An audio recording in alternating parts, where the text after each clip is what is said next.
Hello my friends around the world. Sorry it's been a long time since I made a video about this book that I said I was going to be doing every few weeks. I got behind. This is the Memoirs of Billy Shears. And I'm going to read a chapter of it.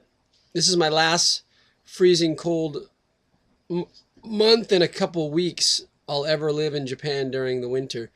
I'm moving back to California. I bought my tickets. I'll be in sunny Southern California, my hometown. Actually, my hometown's Orange County, but I'll be back with my parents' house for a little while until I find a job in Orange County and move to Orange County or LA or wherever I find a good job. So I'm moving back to California on the 28th of,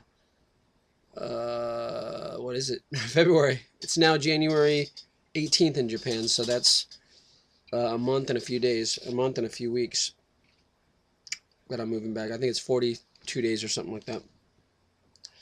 Okay, so no more bundled up like this ever more in my videos. So it's freezing cold in Japan. I don't like to use all the heaters in my house because it's very expensive. I have one heater on up there. I usually have another heater on back here, but I don't feel like going outside and getting the frickin' kerosene filled up. So I'm just bundled up.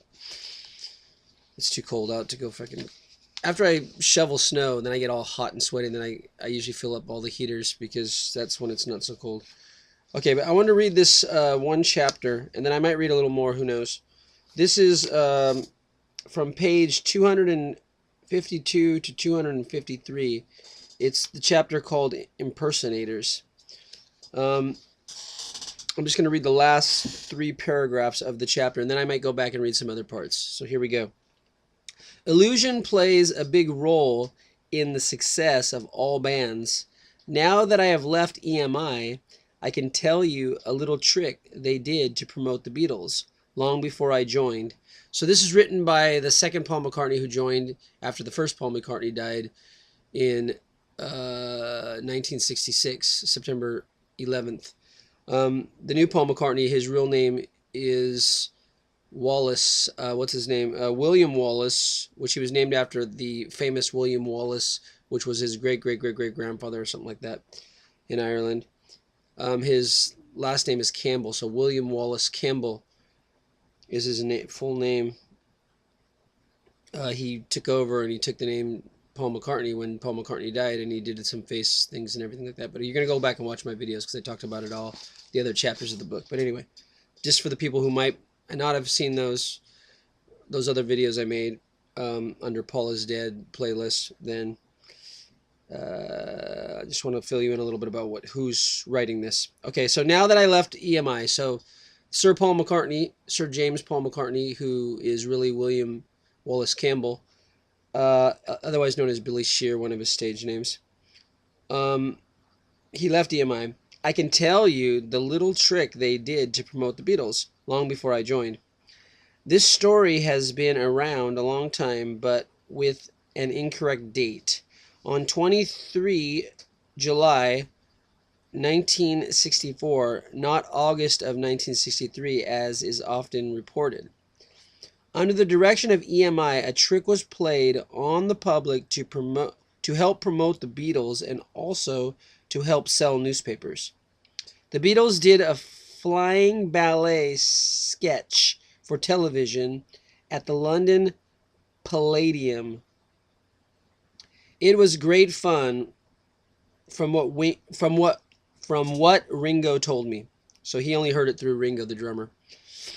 They were all hoisted up into the air with winches to do one part of that show in which they all pretended to be flying. As they left the show, a few girls gathered near them and were photographed. The picture was cropped closely enough that there was no way to see the crowd's magnitude. In reality, there was no significant crowd around them, only a half dozen or so fans showing support.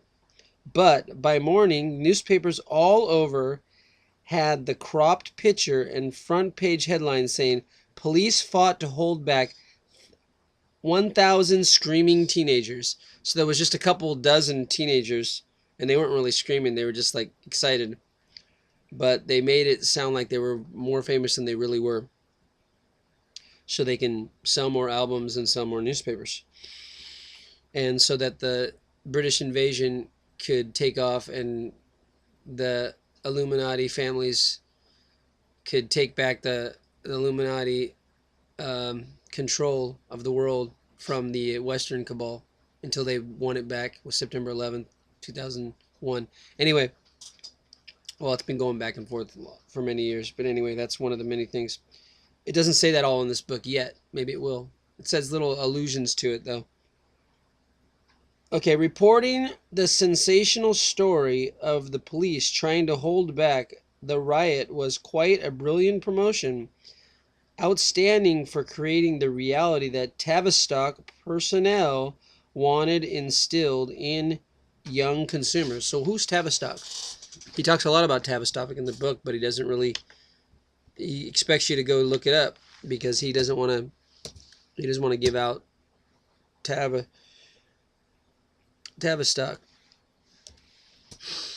So I looked it up before, and I'm just gonna go back to, there it is, Tavistock. What's Tavistock? Tavistock is an ancient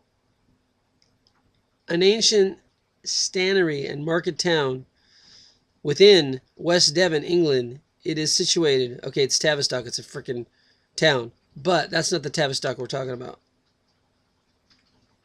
The Tavistock Institute is what probably he's talking about. Of Human Relations is a British not-for-profit organization concerned with group behavior and organizational behavior. It was initiated during 1946 when it separated from the Tavistock Clinic.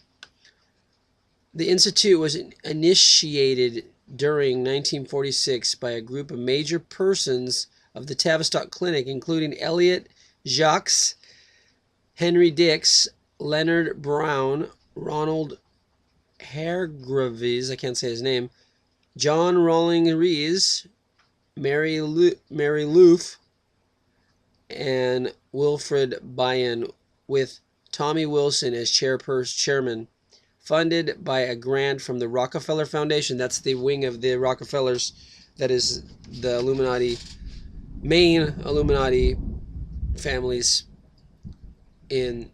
on the western side of the world, outside of England. So they're funding this mind control and brain crowd control. And anyway, he talks about it later. I'm gonna talk about it if I can find that section again when I get there. Other well-known people that joined the group later were J.D. Sutherland, sorry, John Bowby, Eric Twist. I'm reading this all on Wikipedia, so if you go on there, you can actually hyperlink on all those people's names, and you can find out who they are if you don't know who they are. I don't know all of them, but I've heard of J.D. Sutherland. Let me just click on that one because that one stuck out to me. He was a Scottish physician, psychoanalyst, and theorist, notably also for his role in the as a medical director of the Tavistock Clinic. So, psychoanalyst, like Freud. Where did it go? I just lost the page. Tavistock Institute. Anyway, I'm going to read another post about Tavistock Institute because this is the best kept secret in America. Educate yourself. No, this isn't going to give us all the information we need to know.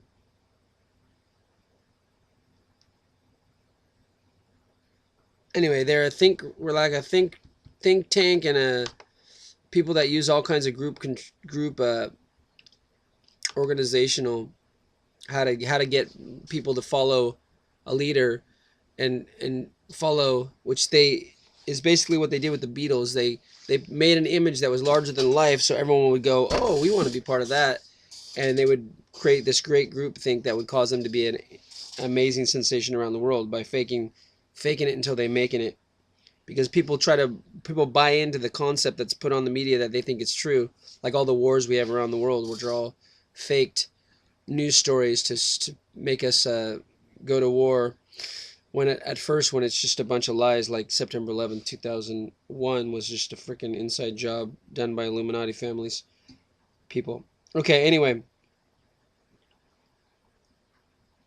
Okay, Tavistock personnel wanted instilled in young consumers that they wanted them to be Beatles fanatics. Making the news that way reinforced the illusion that they had established in the U.S. when hundreds of screaming teenage girls mobbed the Beatles at the Kennedy airport. Okay, actually, the girls had all been transported from a girls' school in the Bronx and were each paid for their performance. So it was just a big stage performance, and everyone thought it was real. All these girls are storming the Beatles. And as soon as they did that, every girl in America was like, yeah, we got to do that too. So it actually happened. So once you create the false reality in people's minds, they're liable to go group behavior. That's what this Tavistock Institution does. Organizational behavior. They study how to get people to fucking follow the pack. And that's what they created, the Beatles and other groups like that, making screaming people. They probably did the same with Michael Jackson. Because I remember he had, at the time he was making like 8 or 9 Grammys in one year he made back in the 80s. There was, girls passing out like the Fab Four. It was also done with the Fab Five, but they weren't as big during the 80s, which was the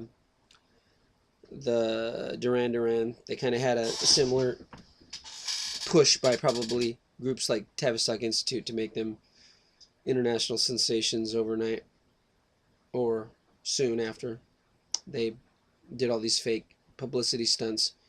Okay, anyway, so these were all performers from a Bronx school, girls' school.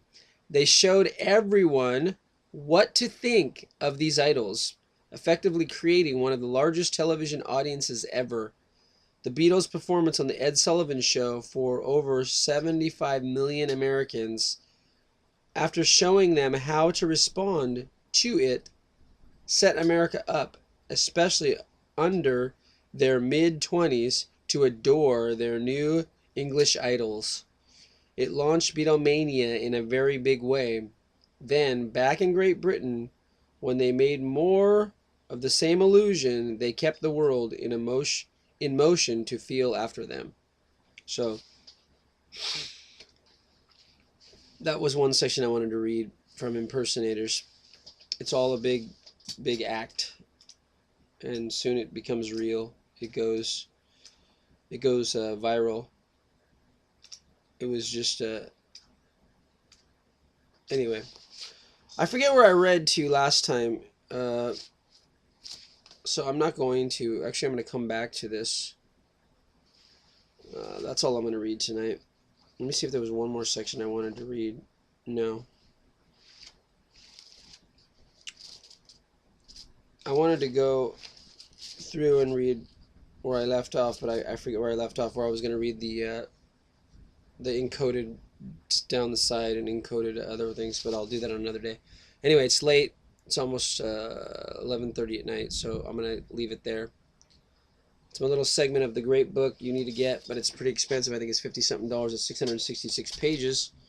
I read the 2 books that were segments of it first, so I spent over freaking this fat, which is half of this book. This one doesn't have page numbers, so I don't know exactly how many pages, but I put it up against this, and it's exactly half, about, or a little less than, yeah, about half. And this is a 1/4, so I already bought 3/4 of the book for, I think this is 18-something and 16-something plus shipping to America, to Japan. And then I bought this for like $40-something. It was originally 50-something. They had a special, and the encoder Thomas E. Harriet personally emailed me because he knew I was making a bunch of videos about the other parts of the book. So you got to get the whole book. It's not worth buying the smaller sections. You're going to want to read the whole book. Anyway, I'll keep making videos more about it as I'm reading more. I'm more than halfway through the book, so I'm behind in my video making. But I'll get back on it. I'm getting ready to move back to America, so I got to get everything in order. Peace out. Love you all, and talk to you soon. Please subscribe if you're not subscribed. Please comment, and please share. The more shares and comments and everything, the more videos I can make is the more money I make. And if I don't make money, I'll have to find other things to do to make money because I just quit my 5 jobs in Japan to move back to America. I need to find a job in America. But I still do my energy healing. I have clients all over the world that will I'll still be doing when I move back to America. And hopefully I'll get more and more and more clients of that, and eventually I don't have to work so many jobs. Okay, peace out. Love you all. But I'll make better and better videos as I get more money. But I'm only making about $100 a month in my videos. I'm not supposed to say that. But my internet service in Japan, to have a high-speed internet service in Japan so I can do my radio program, is $120 a month. So I don't even make as much money to pay for my internet service each month in my videos. So if you want to help me out, you can subscribe. And also you can donate to my channel now too. How does it get better than that? Peace out. Love you all.